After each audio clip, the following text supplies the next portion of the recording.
skip some of these. I had so much stuff here. Let me see what I am about to get into. I'm gonna just fly through this real quick. We have this week.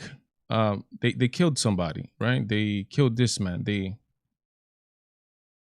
They killed this man right here. His name was Brandon Bernard. They executed him. He was on death row. They carried out the execution yesterday or today. Obviously, the left comes out and they take the cause. Bernie Sanders saying, "No, we should abolish executions."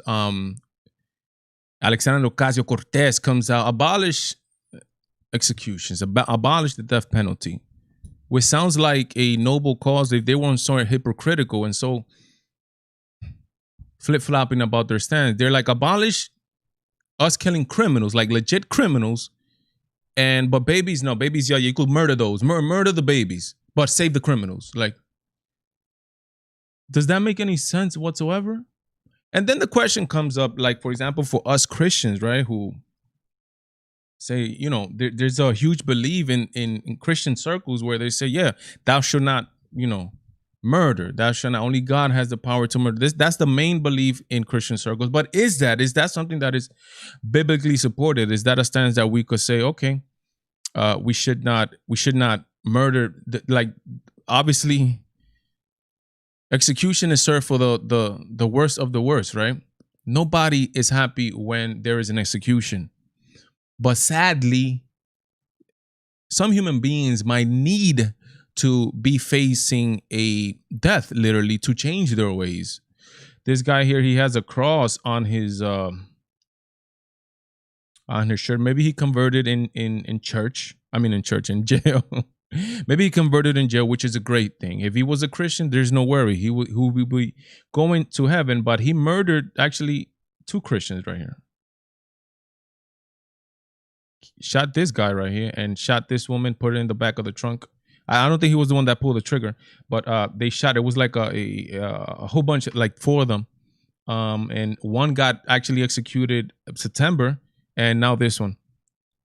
They shot her. They put her in the trunk while she was alive, and she suffocated to death. So, and he was part of that when he was 18. There's no taking away of that now. But what does the Bible say? Does the Bible support capital punishment? The government executing people. Look what it says in Romans, the book of Romans 13, 3 and 4. Look what it says. For rulers hold no terror for those who do right. I do right. No problem with me. But for those who do wrong, do you want to be free from fear of the one in authority? Then do what is right and you will be commended. For the one in authority is God's servants for your good. But if you do wrong, be afraid. For rulers do not bear their sword for no reason. What do you do with the sword in those times? What was it? Cut vegetables? No, it was to kill. They are God's servant, agents of wrath to bring punishment on the wrongdoers. Plain and simple. That's the Bible's position on capital murder. Does the Bible support it? Yes, it does. Obviously, nobody rejoices when an individual gets put down. I don't listen. I was seeing what I was seeing. I was seeing like 4 bears attack a wolf, right? And they were like shredding it to pieces, killing the wolf.